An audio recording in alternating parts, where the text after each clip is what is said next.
noticed the car behind me because the distance never changed, not once. I drive Route 542 almost every night. No one keeps pace like that by mistake.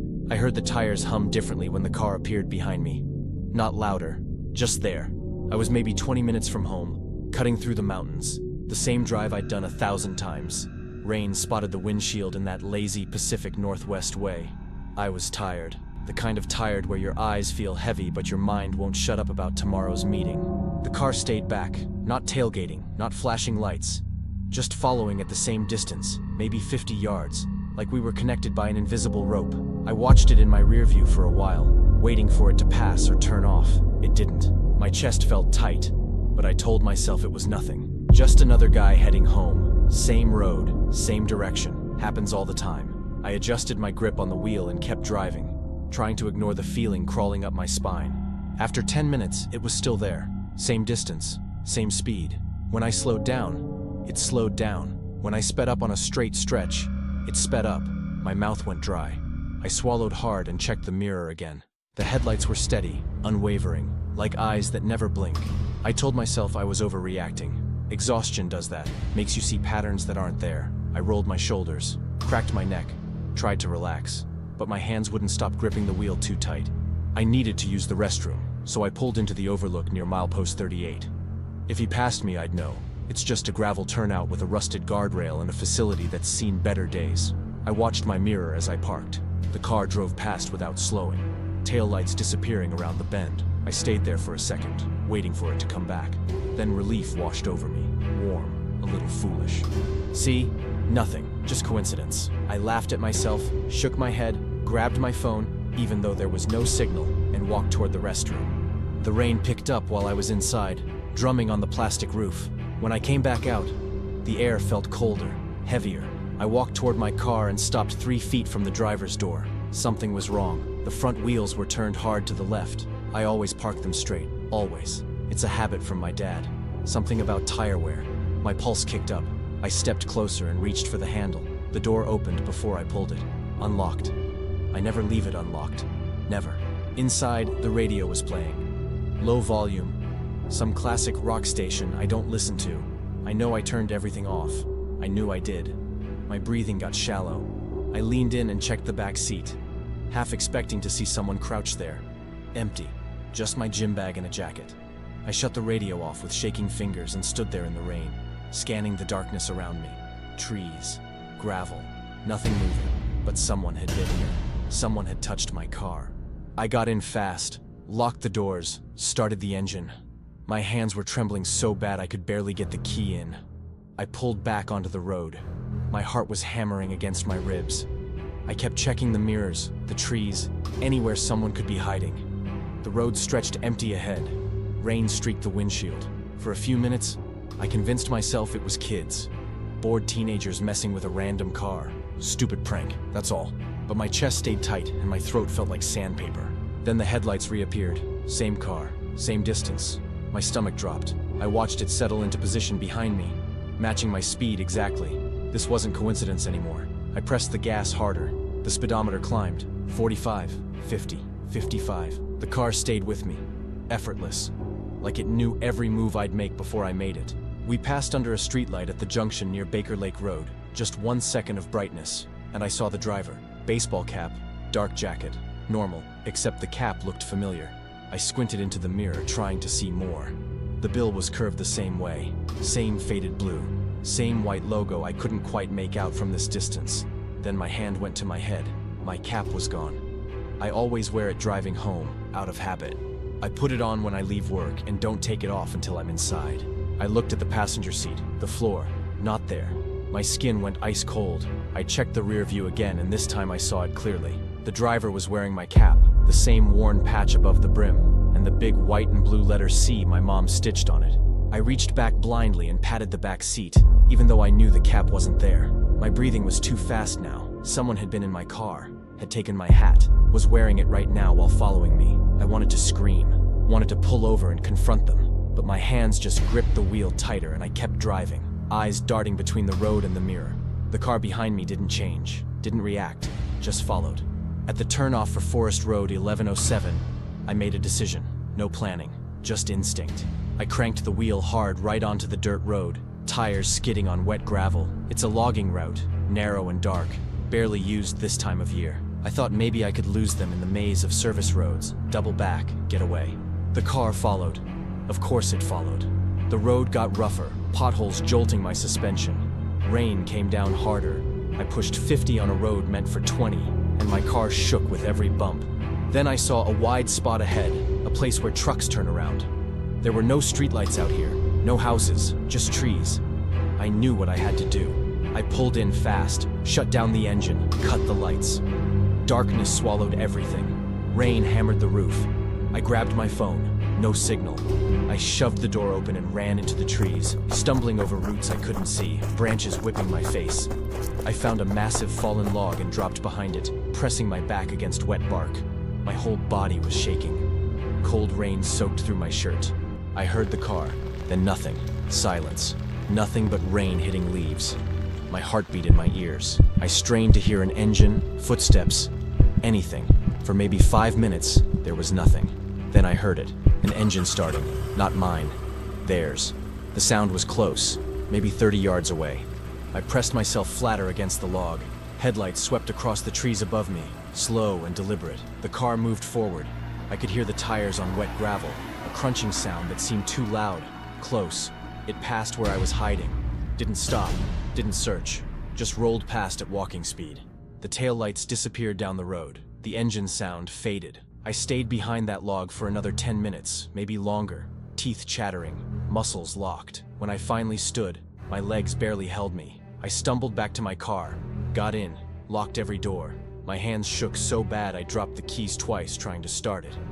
The engine turned over and I backed out fast, not caring about the ruts or the mud. I got back on the main road and drove straight toward home. I kept checking my mirrors, expecting to see headlights.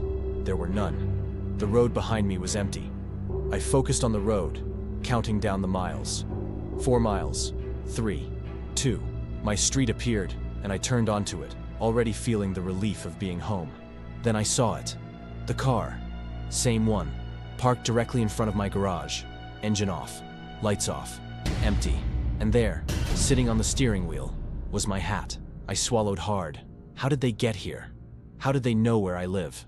My vision blurred. I couldn't breathe right. I didn't park. Didn't even slow down much.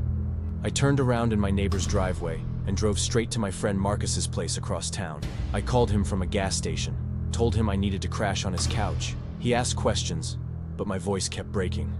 I just kept saying someone followed me home. Someone was in my house. He told me to come over.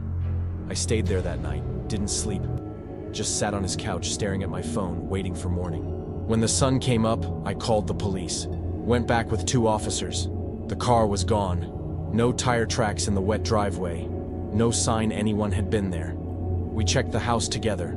Front door locked, back door locked, windows secure. Nothing broken, nothing taken. The coffee mug I'd left on the counter was in the sink. Dirty. My mail wasn't where I'd left it. The photo of my dog was by the front door, not on the fridge where I keep it. The TV was on, tuned to a police channel. The officers wrote a report. They were polite, professional, but I could see it in their eyes. No evidence, no clear incident. They left after an hour. I walked through my house alone, checking every room, every closet again. Nothing was missing. Everything just felt unsettling. I looked for my baseball cap, checked the car again, the hooks by the door, my dresser, never found it. It was just gone. Whoever had it kept it. I installed cameras the next day, changed the locks, started parking in the garage, but none of it helped the feeling. The certainty that someone had watched me, been inside my home, knew where I lived, and I never saw their face. I don't drive Route 542 anymore. I take the long way home, even though it adds 20 minutes. Sometimes at night, I stand at my window and watch the street, looking for a car that doesn't belong. I never see it, but I know it could come back. The person who followed me is still out there, still has my hat, still knows my address, and I have no idea why they chose me, what they wanted, or if they're finished. If you made it to the end, subscribe, and be honest. Did this get under your skin? And if it didn't, what would? Tell me in the comments.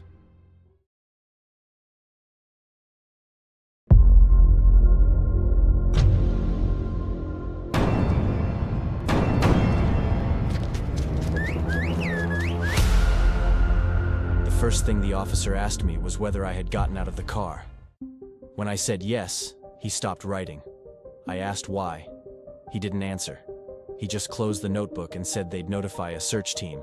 5 hours earlier, I'd left Seattle, driving through the Cascades in the Pacific Northwest to visit a friend. I chose the scenic route. I wasn't in a rush, and the weather was clear. The highway cut through dense forest, the kind where the trees grow so close together you can't see more than a few feet in. No houses, no gas stations, nothing. Just road and trees and the occasional mile marker. I stopped at a little cafe about an hour before sunset, one of those places that looks like it hasn't changed since the 70s. The woman behind the counter asked where I was headed, and when I told her, she stopped wiping down the counter and looked at me for a long moment. She said if I was taking the forest highway, I needed to be off it before dark. I laughed, thought she was joking, but she didn't smile. She said it again, slower this time, like she was making sure I understood. Once it gets dark, do not leave the road, do not stop, do not get out of your car. She didn't explain why, and when I asked, she just shook her head and said some rules don't need reasons. I thanked her, paid for my coffee, and left. I figured it was one of those small town things. Maybe they had issues with wildlife or something. But as I drove, I started seeing the signs. Official-looking signs, not homemade, mounted on metal posts with reflective paint. The first one said, "Stay on roadway after dark." The second one, about 10 miles later, said, "Do not exit vehicle, do not offer rides." They weren't old or faded. They looked maintained, like someone checked on them regularly. That bothered me more than the warnings themselves. I kept driving, telling myself it was probably about bears or cougars, but my hands were gripping the wheel tighter than they needed to be. The sun was sinking fast, and the trees were already throwing long shadows across the asphalt. That's when the nausea hit. It came out of nowhere, a wave of dizziness that made the road tilt in front of me. My mouth filled with saliva, and my skin went clammy. I eased off the gas, trying to breathe through it, but it got worse. My vision blurred at the edges, and I felt like I might pass out. I had to stop. I didn't have a choice. I pulled onto the shoulder and put the car in park, my hands shaking. I sat there for a minute, gripping the wheel, trying to convince myself I was fine, that it would pass. But the air inside the car felt too thick, too warm, and my stomach was twisting. I needed to get out, just for a second, just to breathe. I told myself it didn't count as leaving the road. I was still on the shoulder, still next to the asphalt. I wasn't going into the forest. I was just stepping out for air. I opened the door and the cold hit me immediately, sharp and clean.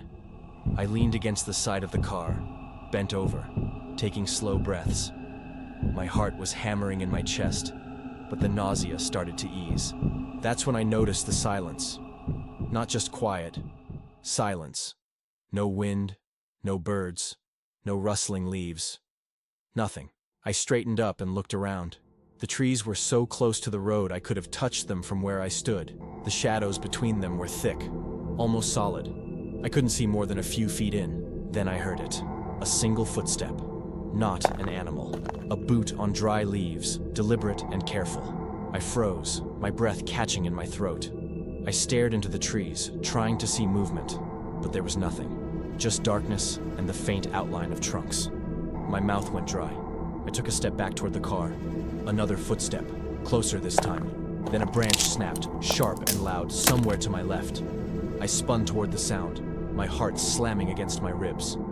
Still nothing. No shape, no eyes, no movement. But I could feel it. Someone was there. Someone was watching. I heard a voice, low, indistinct, like someone muttering just out of earshot. It wasn't a word I could make out, just the shape of human speech. My skin prickled. I backed up until I felt the car door against my spine. The voice came again, from a different direction this time. Then another voice, farther away, answering it. That's when the whistling started. Short, sharp, like a signal. It came from straight ahead, maybe 20 feet into the trees. 2 quick notes, then silence. A few seconds later, another whistle answered from the right. Then one from the left. They were talking to each other, coordinating. I yanked the car door open and reached for the ignition. My hands were shaking so hard I almost dropped the keys. I turned the key. Nothing. I tried again. The engine didn't even turn over. No click, no sound, nothing. I stared at the dashboard, my breath coming in short, shallow gasps. The battery was fine when I pulled over. I looked up, scanning the trees, and that's when I realized the whistling had stopped. The forest was silent again, but it wasn't the same silence as before. This was waiting. I could feel eyes on me, multiple sets, watching from the dark. My throat tightened. I tried the key again. Still nothing. I sat there for maybe 10 seconds, gripping the wheel, trying to think. Then I heard footsteps again. Closer now. Multiple sets, moving slow and deliberate, circling. I looked in the rearview mirror and my stomach dropped. I couldn't see the road behind me anymore. From the mirror, I could only see black. The road curved just enough that the headlights didn't reflect back, leaving me with no sense of how far anything was.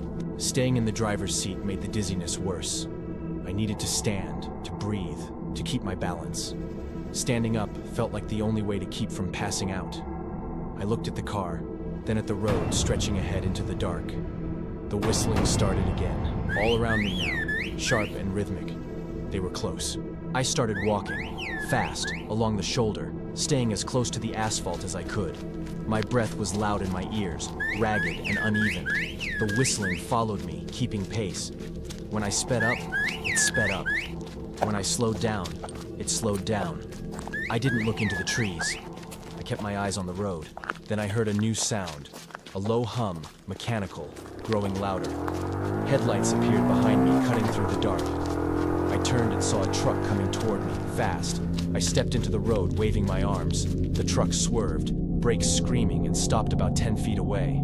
The driver rolled down his window. He was older, maybe 50, with a weathered face and tired eyes. He stared at me for a long moment, then looked past me at the trees. His jaw tightened. He asked where my car was. I told him it was back there, on the shoulder. But when I turned to point, I couldn't see it. The road was empty. He didn't ask any more questions. He just unlocked the passenger door and told me to get in. I climbed in, and he drove off immediately, not waiting for me to close the door properly. I looked back through the rear window. The road was dark and empty. No car, no headlights, nothing. He didn't speak for the first few miles. Then he asked if I'd gotten out of the car. I nodded. He shook his head slowly, his hands tight on the wheel. He said I was lucky, that most people who break that rule don't make it back. I asked what he meant. He didn't answer. I filed a report with the police the next day. They sent someone out to look for the car, but they never found it. No tire tracks, no signs of a tow, nothing. The officer asked if I was sure I remembered where I'd stopped. I told him I was sure. He wrote something down and closed his notebook. A week later, I drove back to that cafe. The same woman was behind the counter. When she saw me, she didn't look surprised. She just nodded, like she'd been expecting me. I asked her what's out there. She wiped down the counter and said they warn people. That's all they can do. Some listen, some don't. I asked if anyone ever came back to explain what happened to them. She looked at me with those tired eyes and said, I was one of the lucky ones, that I should leave it alone. I haven't been back since. Sometimes, late at night, I remember the whistling so clearly, it feels like I can hear it again. If you liked, subscribe to the channel, so you can help us grow.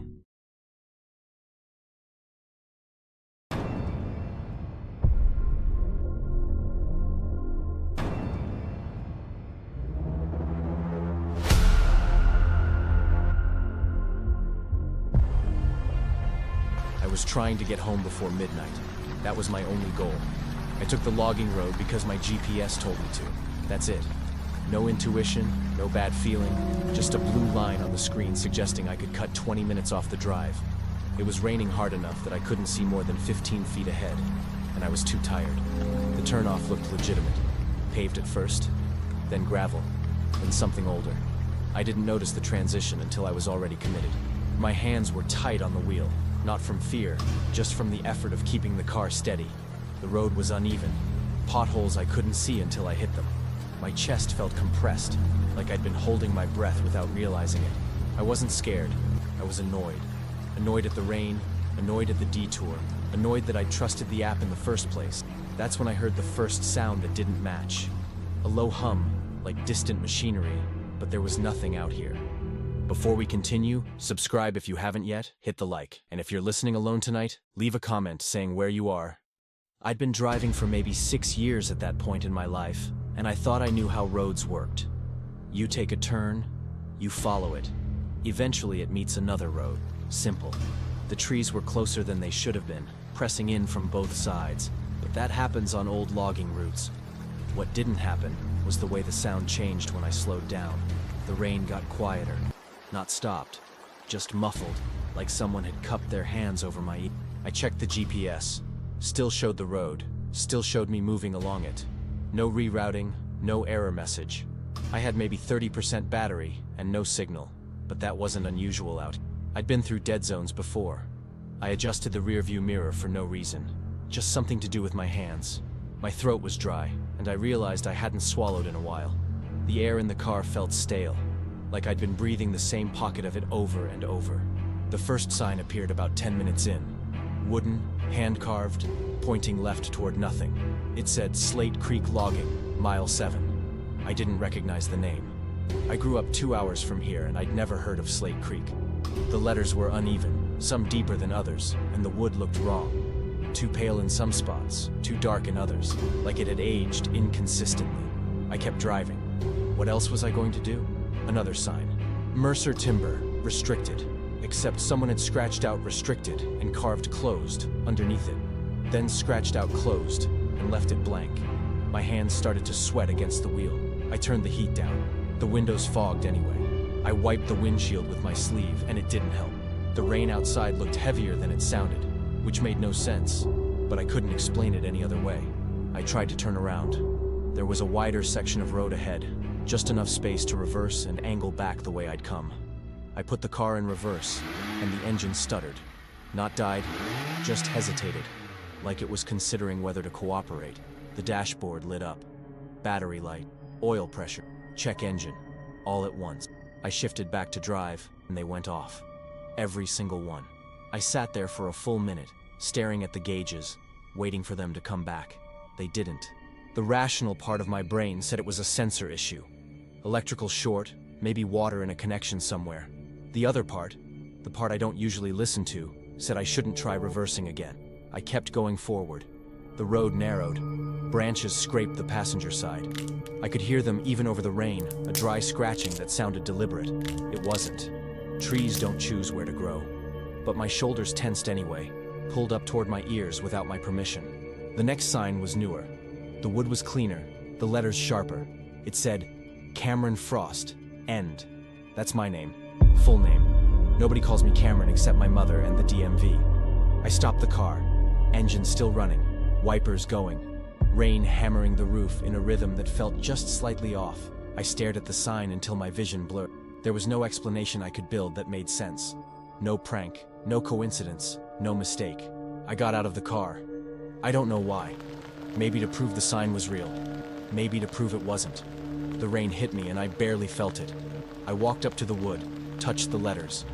They were deep, carved with something sharp and patient. The edges were smooth, weathered, but the bottom of each groove looked fresh. Pale wood, almost white. I ran my finger along the C and felt a splinter catch my skin. I didn't pull away. I just stood there, staring at my own name on a sign that shouldn't exist. Back in the car, I locked the doors. Pointless, but I did it anyway. My hands were shaking now, a fine tremor I couldn't stop. I cranked the heat up all the way and it blasted cold air for 3 long seconds before warming up. The radio was off. I hadn't touched it since I got on this road, but now I turned it on. Static. I turned the dial slowly, waiting for anything. A weather report, a commercial, anything human. What I got was a voice. Male. Older. Crackling through interference so thick I almost missed the words. Don't stop at the markers. That's what it said. Then static. Then another voice, different, younger. The end of the road isn't a place. More static. A third voice, barely audible, buried under layers of white noise. If you see your name, you're already... And it cut off. I turned the radio off, turned it back on. Just static now. I cycled through every frequency. AM, FM didn't matter. Nothing but dead air and the occasional pop of interference. I started driving again because sitting still felt worse. The trees were so close now that branches scraped both sides of the car. A constant sound, like fingernails on metal, rhythmic and wrong. The road curved and I followed it because there was nowhere else to go. My breath was coming short. Not panicked, just shallow. Like my lungs had forgotten how to expand I focused on the yellow lines in the middle of the road. Except they weren't yellow anymore, they were white. Had they always been white? Another sign. Private road, no outlet. That one was expected. Normal. I felt a stupid rush of relief seeing it.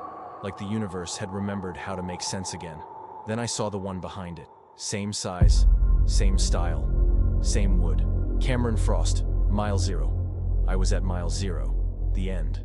But the road kept going. I could see it stretching ahead into the rain, narrower now, barely wide enough for the car. I stopped looking at the signs after that. The rain changed. It didn't stop, didn't lighten, just changed quality. It sounded farther away, like it was falling on a different version of the road, one I couldn't access. I rolled down the window an inch to hear it properly, and the sound didn't get louder. If anything, it got quieter. I rolled it back up. My ears popped. Pressure I hadn't noticed releasing all at once. I yawned to clear them, and it didn't help. The radio turned on by itself. I hadn't touched it. The volume was low, just above a whisper, and at first I thought it was more static. Then I realized it was voices. Multiple. Overlapping. All saying the same thing at slightly different intervals. Cameron. Not a question, not a call. Just a statement. An acknowledgement. I reached for the power button and my hand stopped halfway. I don't know why. Some animal instinct that said moving was worse than listening. The voices continued. Cameron, Cameron, Cameron. A dozen of them, maybe more, all buried in static, all patient. I pressed the button. The radio didn't turn off. I pressed it again. Held it down. Nothing. I turned the dial all the way to the left, then all the right. The voices didn't change frequency, didn't fade. They just kept going. A loop that had no beginning and wouldn't find an end. I pulled the keys out of the ignition. The engine died. The headlights died. The radio kept going. Cameron, Cameron, Cameron. Quieter now, but still there, coming from the speakers in a car with no power. I sat in the dark and listened to my name. The rain had stopped. I hadn't noticed when. The silence outside was so complete it felt like a presence, something aware and waiting. I could hear my heartbeat. I could hear the blood moving through my ears. I could hear the leather of the steering wheel creaking under, but I couldn't hear wind, couldn't hear trees, couldn't hear anything that suggested the world outside the car still existed in a form I recognized. The road ahead was gone. Not hidden by darkness, not obscured by rain. Gone. Where asphalt should have been, there was nothing. Just a space my headlights couldn't reach even when they'd been on. I knew, without checking, that the road behind me was the same. I was at the end, not of the road, of something else. The voices on the radio had stopped. The silence that replaced them was worse. It had weight. It pressed against the windows, patient and inevitable. And I understood that getting out of the car would be the last voluntary thing I ever did. I sat there until my phone battery died. Then I sat there longer. At some point, I stopped counting minutes. There was no dawn coming, no rescue, no way back that wouldn't require me to believe in the possibility of back. The car smelled like rain and old metal, and something I couldn't name, something that had been waiting here longer than I'd been alive. My breath fogged the windshield. I watched it spread and fade, until I couldn't tell if I was still breathing or just remembering how. 3 weeks later, a ranger found the car. Doors unlocked, keys still in the ignition, battery completely drained. The GPS showed the last recorded location as Highway 12, 40 miles south. No logging road, no detour. The vehicle had no mechanical issues. No signs of struggle, no evidence of anything except a man who'd parked his car in the middle of nowhere and walked away. The investigation lasted 6 days. Then it was filed as a voluntary disappearance. Case closed. 2 months after that, a couple driving through the same area took a wrong turn in the rain. Their GPS suggested a shortcut. They took it. The road was narrow, unpaved, lined with trees that grew too close. They passed several wooden signs, hand-carved, weathered. One of them was newer than the others, the letters still sharp, the wood still pale at the bottom of each groove. It said Cameron Frost. Neither of them had ever heard that name before. They kept driving. The rain got heavier. They didn't notice when it stopped making sound. If this story unsettled you, Subscribe for more. If it didn't, leave a comment and tell us why. Hit like if you stayed until the end.